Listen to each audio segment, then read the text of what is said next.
Hey guys, how's everybody doing? Welcome to another episode of Tuesday Night Live, episode 68. Unbelievable. And what's even more unbelievable is that it's November already. I cannot believe that we are in November already. It's crazy. I hope everybody's had a good week. Let me just double check here for sound. I think we're good. Yep, we should be good. So, so didn't do a lot in the shop last week. We drove up to South Georgia Motorsports Park on Thursday, and Wednesday basically just loaded up all the filled nitrous tanks. I had to go get another nitrous bottle. Pack the trailer, put the car in, all that stuff, and get ready to head up on Thursday. Got some parts in over the weekend. That was pretty fantastic. Came home and had a bunch of boxes waiting for me. I love it. Kind of like a little Christmas type deal. So that's always fun.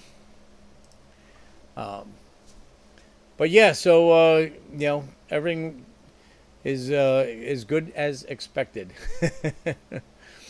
I had plans to get a whole bunch of video from Mike Hill's race in South Georgia, the year-end finale. But as it goes, best laid plans go undone, or whatever that saying is. We ended up thrashing quite a bit for the weekend. So weren't really able to get a lot of video done, being I had to work on the car and stuff like that. But we made progress, and we'll go over that stuff in a little bit.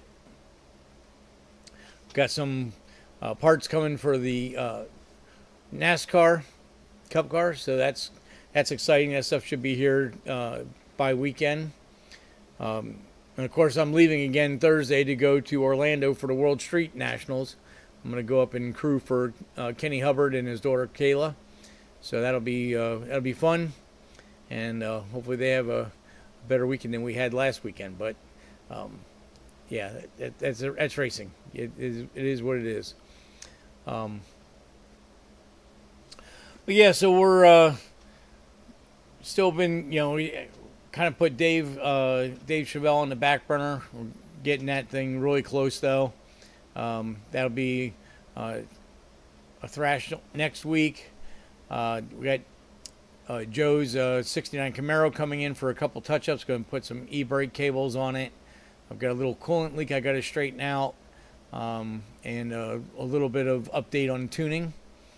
But other than that, he's got a couple hundred miles on the car now, so that's all good. Oh, and we'll change oil because it's at the 500 mile point for the braking oil. So that's exciting. We'll have that thing back in the shop next week. And his 33, I got to fix a speedometer issue with that. And of course, Dave's car. And then we'll get thrashing on the Dick's T-type. I got the front brakes on it, and we just got to start doing the rear brakes. Any of you guys worked on the G bodies, they got a very weird axle flange on there, so it's going to take quite a bit of cutting and machining to do the upgrade on the brakes. But that'll all be later on next week, so won't have anything for that on the show. But hopefully we have a good weekend up at Orlando, and I'll try to get some video on that. That would be useful. Maybe blend two events together and get enough stuff to put a video together. But that's kind of the going-ons. Just been really super busy here in the shop. I think we showed last week Chris's fuel cell. We got that all going. Let me put my phone on silent.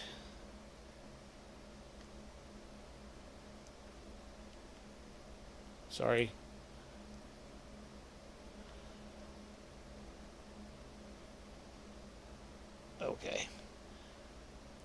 That should be good now.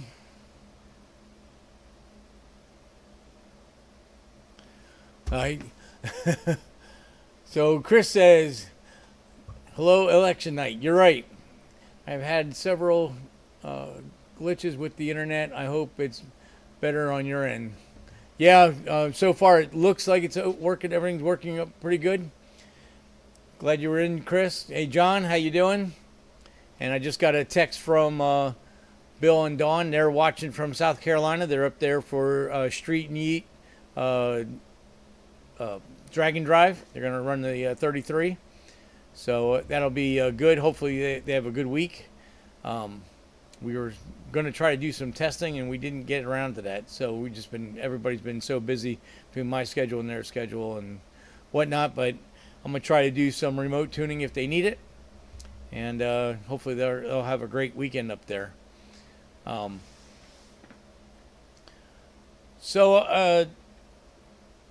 think I showed pictures from the car show last time, but let's, I guess we can go ahead and, it's almost 10 after, so I guess we'll go ahead and get some stuff going on here. So, let me switch screens here. So, I found this ad on Facebook. Actually, I found the ad. I sent the guy a message, and then I couldn't find the ad again. He sent me a copy of it. The Cup car needs a few things to get it to where the position I want to get it in. One thing is it needs a good 4-speed. The transmission I have for the car right now is just a stock cast iron Sagnol 4-speed. It would come in like a early 70s Camaro, possibly Corvette, Chevelle, stuff like that, El Camino. So I've been looking for a Tex Racing or a G-Force trans, and I found this one.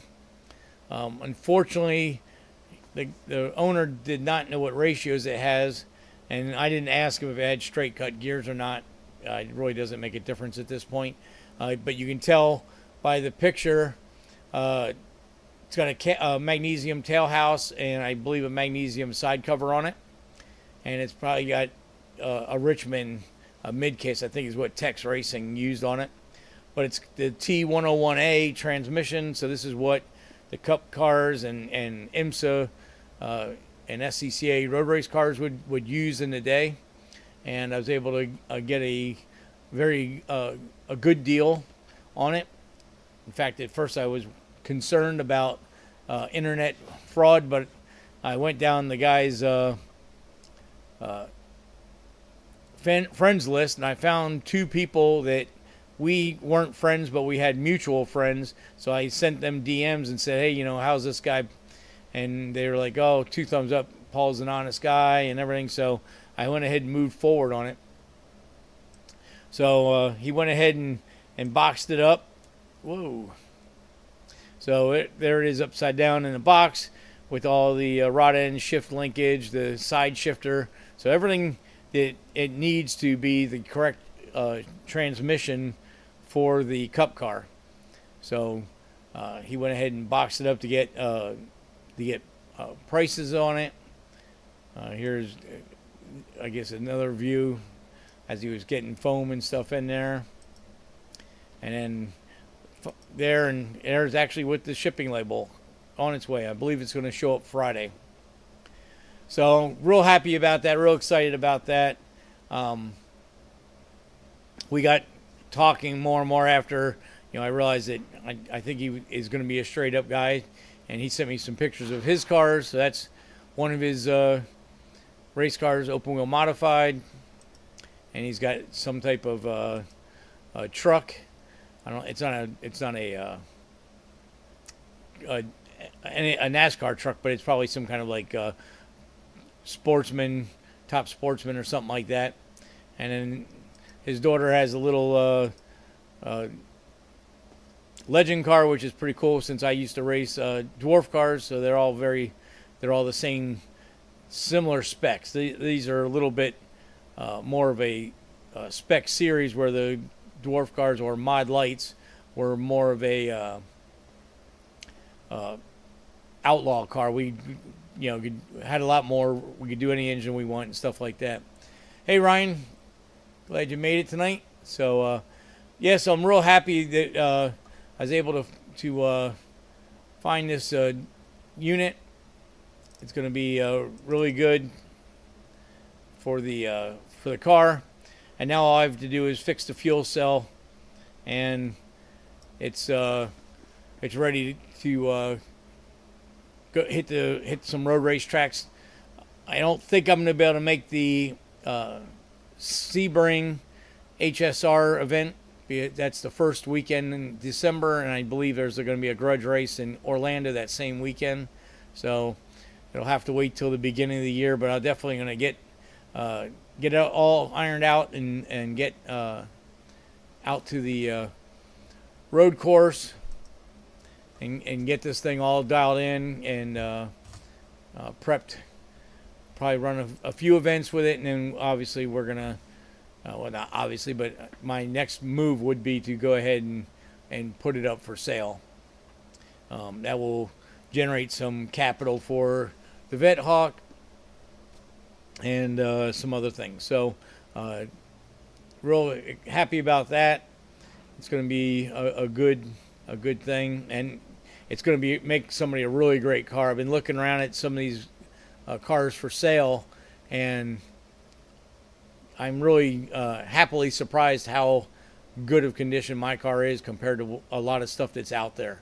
And this thing's got, even though the paint and everything is from 98, so it's 26-year-old paint and stuff, it's a really clean and solid car, pretty rust-free, so should be good. Chris says the car's coming along all good except for wiring the fuel pump. I need to get the right connector to plug the wires in. So yeah, Chris, I forget what you had on there. If you put Deutsch or you had Weather Pack, but you'll have to see if you can. I don't know if you'll be able to get over tomorrow. I've got a friend of mine, Eli Nahid. He was the product supervisor or product manager at Excel, Mr. Gasket, for the DFI back in the day, and we became really good friends over the years. And he's actually in town, so we're all going out to dinner tomorrow night. But if you could get here tomorrow before 5:45, I'll hook you up with some connectors. And I actually saw that you left the old float for your old gas tank, and that has your connectors for the sending unit. So you may want that stuff also. So yeah, so see what you can do with that, and we'll go from there. Because again, like I said, Thursday morning I'm leaving for Orlando, and I won't be back till late Sunday night. But so that was one of the happy things, that I got this transmission deal locked up and taken care of, paid for, and such. Another thing that I've been working on, there was a gentleman in Canada that was kind of like the go-to guy for H-body, GM parts, Vega, Astra, I forget the Pontiac, Oldsmobile's version, and of course you had the Monza and Starfire, VetteHawk, or not VetteHawk, Skyhawk, and those models. So that whole H-body platform. Anyway, there was a gentleman in Canada that had like large surplus of OEM stuff and used stuff, and I guess he passed away last year. And somebody popped up on the message board on Facebook and was saying that he's helping clear out all the stuff for the family. And he had, he was asking for requests of stuff that, he would like to liquidate some of the inventory so he didn't have to deal with it all. So, of course, I chimed in and said, I'm looking for a set of taillights. And so we went back and forth over a long period of time because he didn't have anything he thought was worthy of selling. But I said, well, it doesn't matter. Mine are painted white, and they're cracked and busted, and so anything is better than what I got. And so he went ahead and shipped them, and I received them while I was out of town. So here's some pictures of that. So a little update on the VetteHawk. So those are the tail lights. Let me get my cursor over here. And whoa, sorry about that.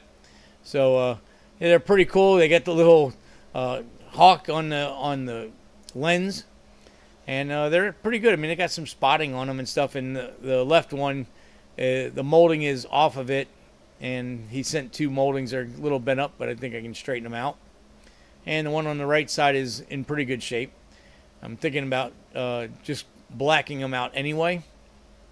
But real happy with what he sent. I mean, it's a pretty good looking lens. They're not broken. That's the main thing. I think these stains, whether it's some kind of chemical got on or something, I think I can probably buff most of that out. But nevertheless, it's still going to look plenty good on the car. So real happy about that. The ones I had on the car, this whole side marker is missing on one of them. The reverse light's busted out of the other one. So I mean, these are a far cry from what I had. Plus everything, if you guys remember the part 1 and part 2 build videos, that the whole car was painted with like house paint or something. Everything had paint on it, the moldings, the windows, everything. So this way I don't have to worry about having to strip all the paint off and stuff like that. So that'll be really cool. Getting those on. Just about ready to order roll bar tubing for that, so we can get back on that car. Yeah, Chris, I'll see you tomorrow. Cool. Yeah, so that's a little update on there. The other thing was, obviously, we talked about this a couple of shows ago, that I went ahead and ordered wheels for the VetteHawk and from CCW, and they were going to be they were going to take some time to get custom made, stuff like that. I did receive a set of wheels, but they weren't my wheels. They were somebody else's that they shipped incorrectly. But I got back on Sunday afternoon, and lo and behold, 4 big boxes out in the front porch. And so here's what we received from them. So those are the boxes. So I've come to find out that, as a lot of companies in this world now, they're all been bought out by conglomerates. So MH Products owns Weld, they own CCW, and a handful of other wheel manufacturers, which I did not know at the time. I know CCW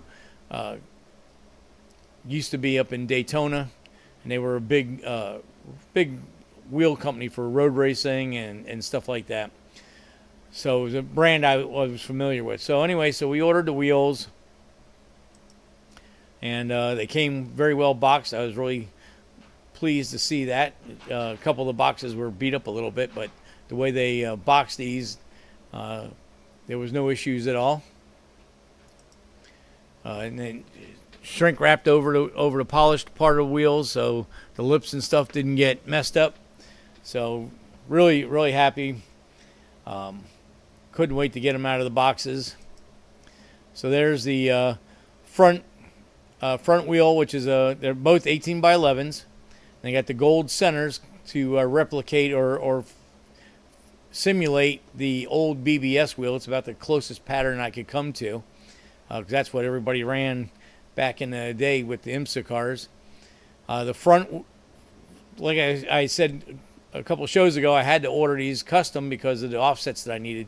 So the front wheel is an 8 3/4 offset, a backspace, and the back wheel is a 6 3/4 backspace.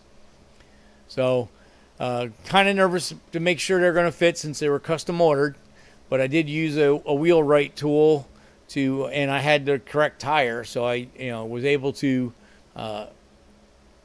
put the tire on the car, set the tool up to figure out the back spacing and all that stuff.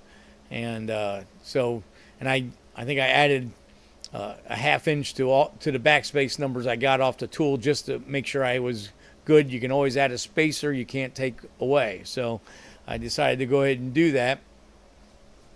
But yeah, so they came out real nice. I'm real happy with them. And of course, I couldn't wait to get them on the car because I wanted to put tires on, but I wanted to fit them to the car first. There they are with the covers off of them. So polished lip with a matte gold center.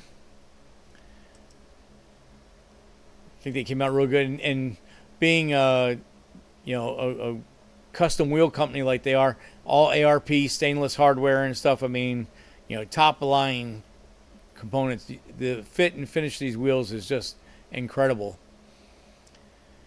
And so there you go. There's the first picture of them on the car. Obviously, no tires, but I think it fits.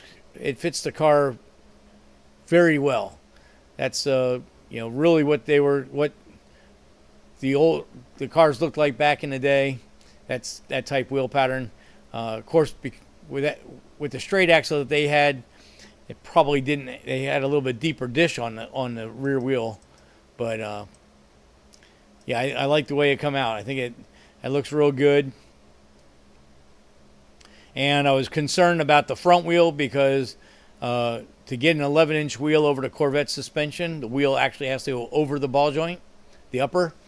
With the 17, it was kind of tight, but with the 18s, it goes right over and you can put your fingers between.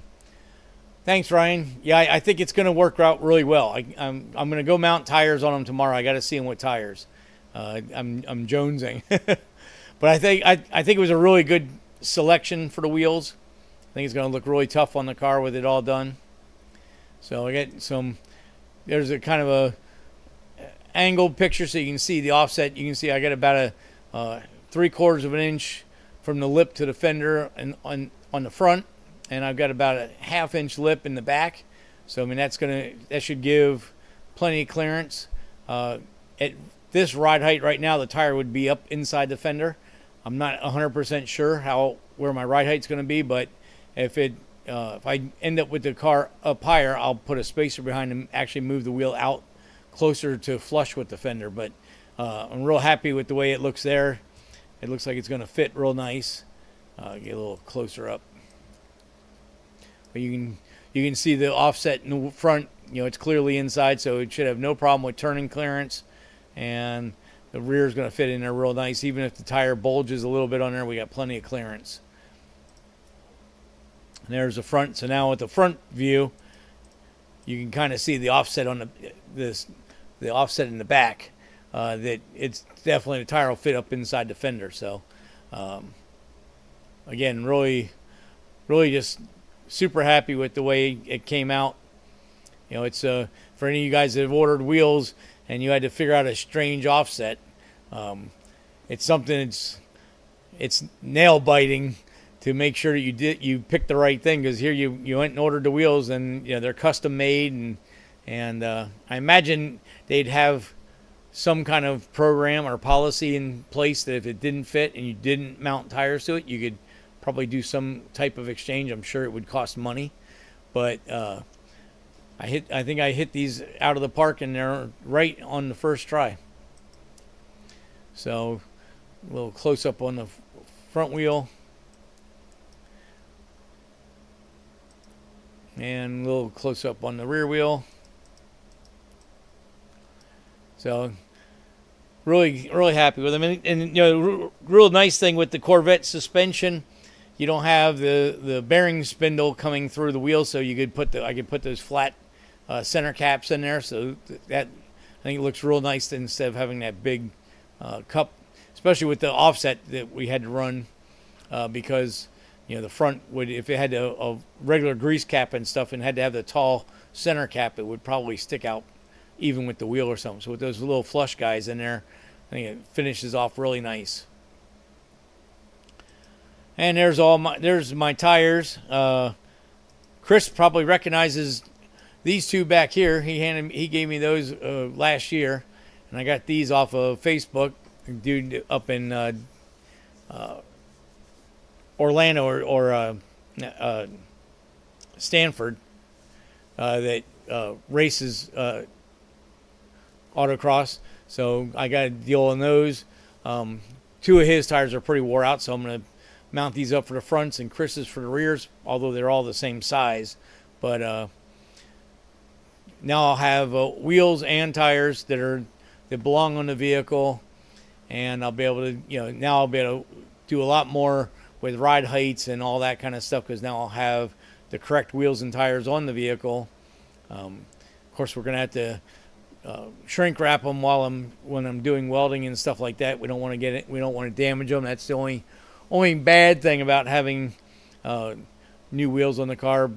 I do have the rollers that it was on it, so I could always put those back on. But I can't wait to get these mounted up, and I'll definitely have pictures of the tires mounted on the wheels and on the car for next week. So that's kind of the update on the VetteHawk. So we got new taillights, and we got new wheels, and that's going to be great. And of course, we got the update on the Cup car, so that's really good. So now, what we've all been waiting for is the race report from South Georgia Motorsports Park. So here Mike put a little thing on Facebook. Great night, kickoff night on Thursday was an open test and tune, and that's his flyer for the event. Track was on point all week. They did a really good job with the track. Last year it was maybe not so good, but that's the actual event flyer. Of course, the small block no time class that we ran was not an initial class. It was something the racers put together, and they did their deal. The big race was the 484 bore center nitrous shootout, which they let small block turbo cars in. Actually, small block blower too. 75,000 to win. That was a big event. A lot of really top-notch, top-quality cars there running. And then they also had the no time 28-275 class down here, which is an anything go race. One of our teammates had his he was driving Anthony's 69 Camaro, which is a big block Hemi Pro Charge car, and Justin Stronstrom was there with Prenup, and there was a bunch of other heavy hitters. And Anthony and Mike Stavino actually had 2 grudge races with Prenup. So didn't come out the exact way they wanted to, but it was a great time. And some guys, the 484 race was won from some guys from Dallas area. And I don't remember exactly who won the 28-275 anything goes race. So we got some pictures of the car from the event. That was an up thing. So that was not there. So that's some nice pictures. These were probably from Thursday and Friday. But car was running decent. Trying to get a handle on some things. So if you remember last week, we were talking about we were having some glitches with the ECU. That glitch was still there. So what would happen is you'd apply the trans brake, but the ECU would not see the application, so there would be no two-step. And of course, when the trans brake is applied and the ECU goes to two-step, it holds the nitrous off till you release the button. Well, if the computer doesn't see it, the nitrous comes on. So that was not a good situation. And luckily, JB, the driver, had my Dominator ECU, my spare one for the VetteHawk. So I told him, I said, bring it with you to the track. We may need it. Well, we swapped ECUs, and that fixed the problem. So I believe that there's some kind of garbled up data in the ECU for the Smurf car. I'm gonna send it back to Holly and have them do a complete diagnostics on it. Very possible we just need to update or reload the firmware. I've had that happen before for like fuel pump function, but never something like this. But very seldom do you ever see this kind of a situation, but we had it. So that's so we got these pictures, and this is JB's personal car to get driver. He's got a Mustang. They call it body count. It's a small block nitrous car. It's on a A-League car like the Smurf is. This is more of a B-League car, no lockup. A little heavier car, little, different components. But that was his car. He was able to make a couple of hits on over the weekend. Unfortunately, neither car was able to get any grudge races, so that was not a good thing. And there's a picture I found on the internet where it's on the starting line getting ready to make a hit.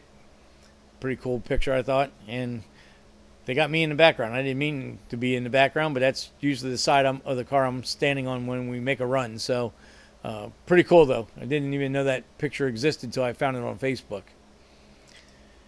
So here's our first test run.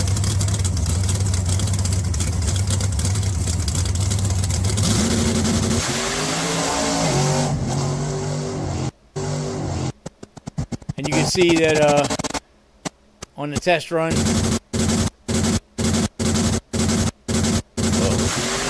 this thing, that's acting weird. We got up on a wheelie pretty good, kind of went right, and JB had to lift so you can see a little bit of sparks when it landed. But that was our first test hit on Thursday. Actually, our second test hit. The first test hit, the trans brake glitch didn't work. And this was the second run with my ECU in it and went down the track. We went back and made a 4-link adjustment. And then this was the run that night. Much cleaner run.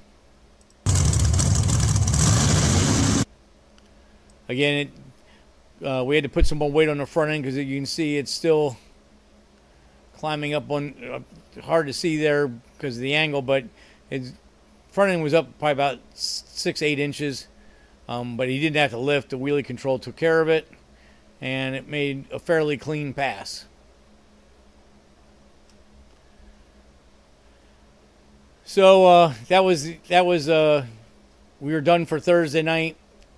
Friday morning, I noticed that we had a valve cover leaking oil, so I said, let's throw some valve cover gaskets on this thing. And when I pulled the valve covers off, that's what I found. So that's number 6 intake spring. It broke in multiple places. So we got lucky we found that before we ran the car again. It's pretty tore up.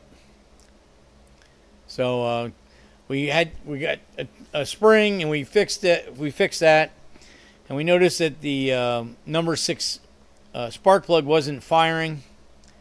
And so I went through and checked all my wiring. So I wasn't exactly sure what was going on there. The wiring was right.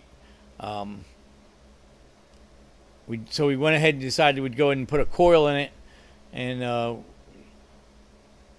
think we made another hit. Yeah, so this was the last hit Friday night.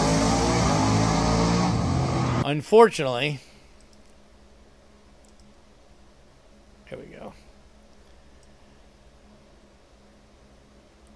So if you watch the car, it left nicely. Went down the track nice and straight after our adjustments. But right about there you can see a cloud coming out the left bank. And whenever you see that silvery gray cloud coming out the header, that is piston. Detonation, piston material, spark plug material. what have you. So not a good sign at all. So that put us into a serious amount of work. So when we left the track at 2 a.m, that's where we were at. 4 pistons out of the motor. Actually, never really. It collapsed the ring land on number 7, the one that had the problem. The rest of the pistons didn't look all that bad, but we wanted to put rings on them anyway because they've probably they definitely have issues. We didn't have rings in the trailer, so one of our team members, people on the team, had to run up to Summit in Georgia and pick up rings. Luckily, they had rings in our size. However, they weren't racing rings for what we're doing. They were just mainly a set of total seals for just a high performance engine. That weren't like anything. I think they were just plasma moly top ring, not tool steel or anything like what we would normally use. But it was better to have something than nothing. So we were in a major engine deal, and this was Saturday night with it all back together. So we got it all back together, but we kind of got hosed on the event. So typically in any sanctioning body racing, you have to take the starting line. You have to take the tree to be in the event. Now we did draw a bye run for the first round, so we didn't have to race anybody. However, by the time we got rings and were able to put the engine back together, we were about 20 minutes from having the engine done when they started running the class. So one of our guys went up to the starting line and talked to Themo with the silver Mustang. We've raced him before. That was who we were on the ladder to race against, and talked to some of the other competitors, and talked to one of the track officials, and they're like, yeah, it's grudge race, it's this, that, other. You don't have to worry about it. As long as you make it the second round, you'll be fine. So that gave us, an hour or so to go ahead and make sure we had everything totally fixed. And also gave me time to find the issue with the number 6 cylinder.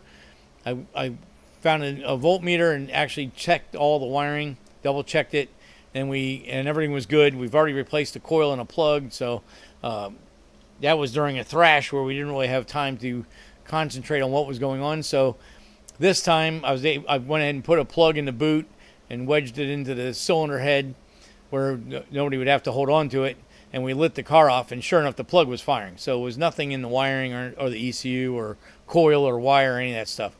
So at that point, you have to have fuel, air, and compression. Well, we knew we had and spark, so we had ignition, so we had that. We knew we had compression because we did a compression test, and so it had to be fuel. So I pulled the fuel rail apart to put a new injector in number 6, and lo and behold, we found the injector was not electronic connector was not completely seated on the injector, so it was bouncing around and causing no fuel for that cylinder, which is why we had the engine issue in the first place, because now you're running on 7 cylinders, but you're putting in 8 cylinders worth of nitrous and fuel, and it just puts an extreme load on all the other cylinders. So we were able, as a team, we did good. We found the problems and we straightened it all out. So we go up for second round, and now everybody changed their tune. Now that the car is done and running, now they said we forfeit because we didn't take the tree on the first run. So that was a really hard hit, that we did all that thrash, all that work, and then they're not going to let us run. They did refund us our entry fee money, but that's really doesn't do a whole lot for the overall feeling and all the effort that was put in by everybody. So anyway, we're up at the starting line, so we went ahead and there's another view of the engine. So we went ahead and made a run, and this is would have been our second round run, and it was good. We're back up to speed where we were supposed to be, but a little too late. We tried to make some grudge races with some of the guys, but nobody would go. That's kind of always the problem with this car, is when people think we're hurt, they're like, oh yeah, great friends, we'll do whatever you need. And as soon as they see the car make a pass, then nobody wants nothing to do with us because the car is fast. So we weren't able to get any grudge races, and that pretty much was our weekend. We kind of came up empty on the whole deal. So that was that really sucked after 4 days of effort, engine rebuild at the track, all kinds of diagnostic work done at the track, and then to fix everything at the track, which is usually pretty hard to do. All those hurdles, we jumped over all those hurdles, and then to at the end of the day, for them to tell us we can't race. So that kind of was a hard pill to swallow. It sucked, not only for us in the crew, but I mean the car owners and everybody had a hand in the effort. We really worked hard on all that to not even get the race. So that was hard, but it is racing. So and it's it is the way it goes sometimes. So yeah, Chris says you were busy. Yeah, we were. Yeah, there was a lot of late nights there. But it is what it is. So we're gonna get the car ready for Baldy's race in Orlando, first week in December, and we have all the little mysterious issues we had. We've got them all fixed now, so we should go in there hot and heavy, ready to win some races. So that'll be the next adventure for Smurf, at least at this point. That's what our theory is, that we're going to go up and run that event. It is the home track, so yeah. Hey JB, so JB's on the chat. Great. Yeah, we did bust our butts. Everybody, we really thrashed to get that thing up to speed like it's supposed to be, and at the end of the day, we were there. Just unfortunately came up a little short putting the motor together. Another 20 minutes, and we'd have been able to take the tree, and then then everybody would have been in trouble. It had been a whole different ball game at that point. But it's racing. What are you gonna do? So that's the race report. Unfortunately, because we were busting our butt working on the car all weekend, I really didn't get any. Well, I got zero film on any of the other racing going on. That is sometimes what happens in that situation. You can only do so much. You only have so much time, and my main thrust is maintaining the car while we're at the race. The YouTube channel is background. That's if I have time, we try to do that then. So it's all good. But hopefully, I'm going to be going up to Orlando next weekend, this coming weekend with Kenny and his daughter. So hopefully we won't be thrashing quite as hard, and we'll get some video from the World Street Nationals. That's always a big event. I ran it a couple years, many years ago. We ran it in 08 and 09. So it's always a big event with the pro mods and top. I think they have Mountain Motor Pro Stock. And I have LDR, which is what Kenny's Nova runs, and X275, and Ultra Street, which is what Kayla's Monte Carlo runs. So that should be a good time. And the Slider Boys, which is the team for Smurf, they're promoting a 484 junior class at Orlando. So the 484 junior class is single 4-barrel 4.84 bore center, so it's no engines bigger than about 700 cubic inch, and steel roofing and quarters, and no lockup transmissions. So there's, it's not like the 484 Extreme guys that are, tube chassis. A lot of cars are carbon. They're more of a stock looking pro mod, where the Junior 484 is more of a entry level grudge car, nitrous only. So that'll be a pretty good deal. We're hoping to get 16 cars to make a full field. Unfortunately, Rihanna 2.0 is still not finished, so we're not going to be able to make it with our car, but nevertheless, we're still going to promote the event. And I think it's going to be a 10,000 to win if there's a 16 car field. So that'll be pretty cool. And like I said, I'm going to try to get some video on some of that stuff, for you guys. So next week, so hopefully we'll have a little bit better race report than the one we had tonight. So that's, it is what it is. That's racing. So,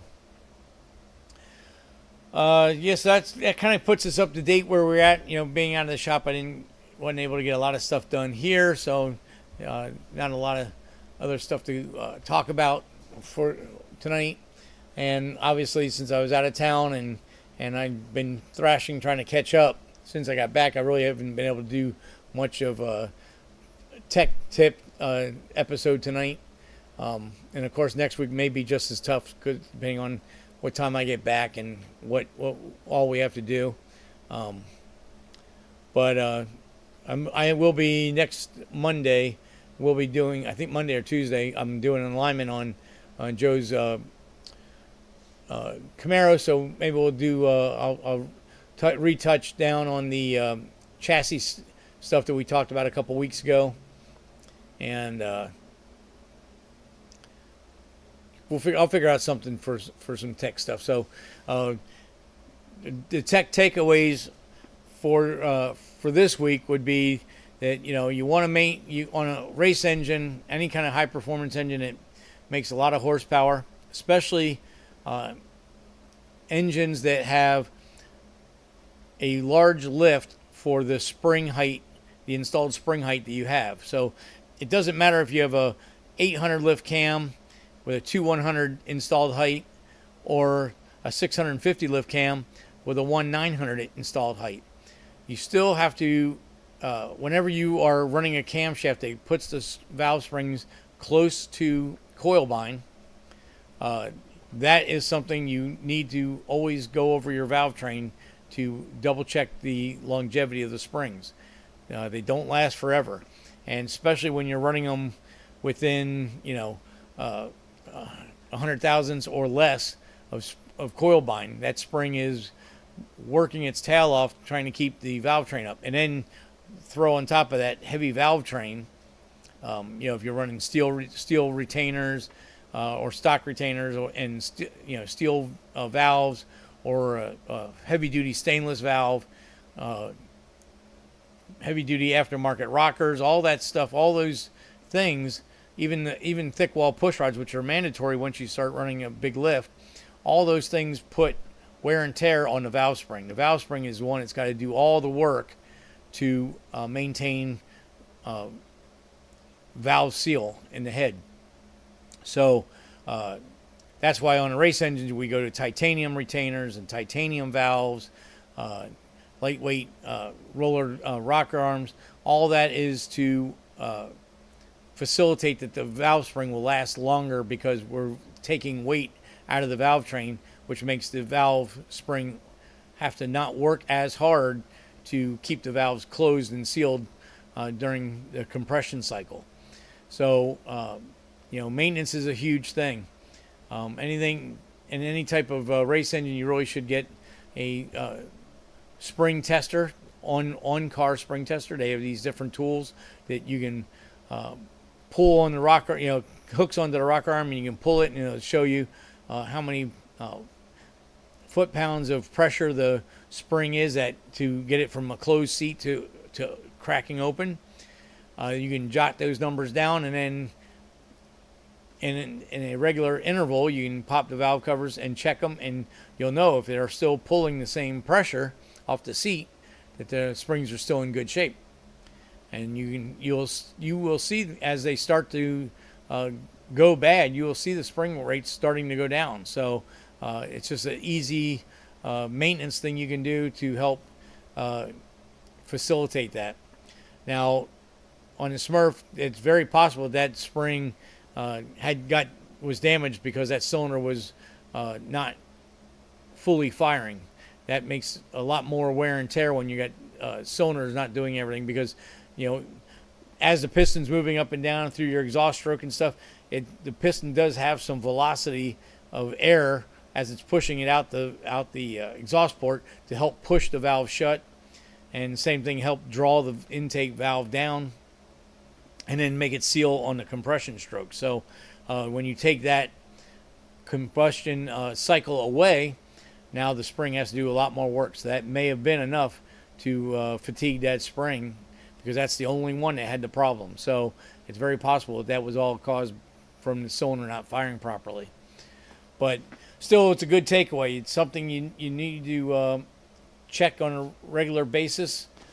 Just like you would check on a roller cam, solid roller or solid flat tappet. You're going to go through your valves occasionally.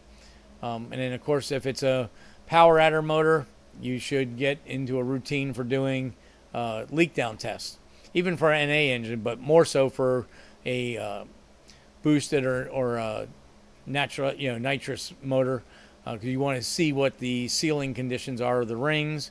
That'll tell you nitrous is really bad about taking all the tensile strength out of the rings. And so JB says, Gabby said those springs were the original set, so they're probably almost 2 years old. So that's and now we can keep track of that. We can go back through our logbook and see how many runs are on those springs, and know that when we get to that many runs, we need to really start paying close attention to the longevity of the springs. It's the same thing I did when I was driving the Pro Mod. We knew we would beat the intake springs up really bad. On that engine, we got lucky. The intakes and exhaust were the same.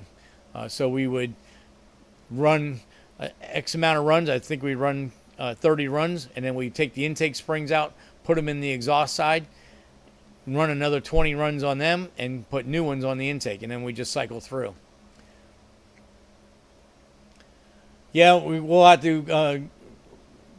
JB was saying we do need to get that tool to pull the springs and to check spring rates. And when I was talking with Gabby, the engine builder, earlier yesterday, we talked about he was going to get those tools so that we can keep a better log of what's going on with that. That's in any kind of racing or motorsports or any kind of sport activity, actually. Log books and keeping good records is really a good thing to do. For racing, you can keep track of how many cycles the tires have been, how many cycles the engine's been through, how many cycles different components are, and that way you can kind of keep a running tabulation of when things are getting ready to be needing replaced. You can run stuff until you start to see things not measure up properly, and then you can count your runs, and then go next time when you put the next stuff in, you'll know, okay, at 28 runs or 38 runs or whatever it is, 100 runs, then you know that you have to go in there and start doing some servicing stuff.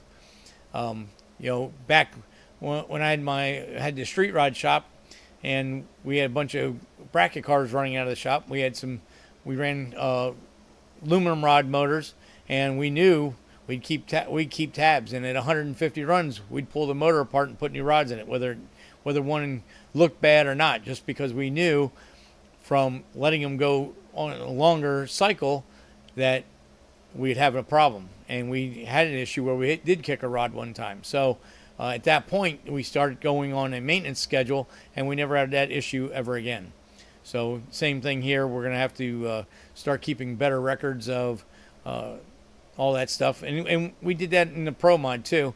The Pro Mod being a Keith Black Hemi with Ken Venny heads. They on that particular motor, 15 cycles were the amount of runs you could put on a set of connecting rods. Every 15 runs, you had to put rods in it. If you didn't, 16th or 17th, it was going to kick the rod and you'd put a window in the block. So, again, it's just that much better to start keeping better records. I'm gonna have to get on that program with the Smurf, and that way we can hopefully not have these issues ever again. So, we're going to go ahead and start fresh with this one. We're going to do having all the injectors cleaned, and get all that stuff all taken care of, and we'll start keeping a good log. We know tires were new this weekend, so we can start keeping a log on how many passes we have on the tires, and valve springs, pistons, all those other components, and we'll get we'll be better. We'll get better at this. Just one of those things. Sometimes when you're in a heavy thrash all the time, sometimes you let the easy things fall by the wayside, but then you have a weekend like this where it rears its ugly head and causes a whole bunch of aggravation and a whole bunch of extra work. So that'll be our goal for 25 season, to not have this issue by keeping better records. So I guess that's the tech tip of the show is record keeping and stuff like that. And that goes for when I get my the VetteHawk done for autocross, it's going to be the same thing, because that's going to be a high lift solid roller motor. So definitely going to have to keep good tabs on what's going on with that. I've always kept tabs on the tires there, mainly by lap times, but we kept tabs on there when the tires started going away. We know, unfortunately, for my Chevy, when we ran that, I didn't run the same tires over multiple times. So seeing how many laps they went till they started going away wasn't very helpful, because I ran the bridge. Well, first I ran the Continentals on there, which were not a good autocross tire to start with, so I didn't care about that. And then we moved on to the Bridgestones, and that was a great tire, and I did keep tabs on it to where they started going away. But by the time we got to that point, they quit making the size I needed for the car. So we had to go to another brand, and so then we were starting all over again. So that was, that throws a little monkey wrench in there, but good record keeping, which we do keep records on every pass, tune-up strategies and all that stuff. So you can go back through the notes and read that stuff. I've got, whatever maintenance stuff I've done between races, I've got notes on all that stuff, vehicle weights and alignment specs and all that kind of stuff. So it's not like we haven't been keeping records at all. There's a little bit of engine maintenance records I need to get better on. So I'm gonna probably next week work on a easy sheet to go through all that, and we'll be able to keep good tabs on all that stuff. But that was the all the news I have for the week, and a little impromptu tech tip for the week. So see, it's getting here at 8 o'clock. Going to go ahead and call the show, and appreciate everybody taking their time, coming in, watching what's going on, leaving comments in the chat. And for the people that aren't able to put messages in the chat, I appreciate you guys watching anyway. So smash the like button. It helps the algorithm for the channel. If you guys haven't subscribe. Ring the bell for instant notification, all those good things. Share share the shows with friends, try to get a larger audience. But really appreciate everybody that comes on and watches. And we've had really good numbers the last couple weeks. I really appreciate that. I know, I mean, it's hard to come and dedicate an hour listen to me ramble. So I really appreciate it from the bottom of my heart, really do. So with that, I guess we'll see everybody next week. Hopefully we'll have some good race results and race report from Orlando. I'll have pictures of the VetteHawk with the tires and wheels mounted up on it. And the transmission for the Cup car will be here. So maybe I'll have the chance. I'll pop the side cover and we'll see whether that's a straight cut dog trans or if it's a synchro trans and what the ratios are and stuff. So I mean, it really doesn't matter what it is. It's just good information and to show and to help that car. So that car is getting really close to being ready to hit the track for some real serious road course action and get that all sorted out and ready to be put up for sale. So I think that's all I got. I really appreciate it, and I'll see you guys all next week. So let me get the music going here. So I'll talk to you all later. See ya.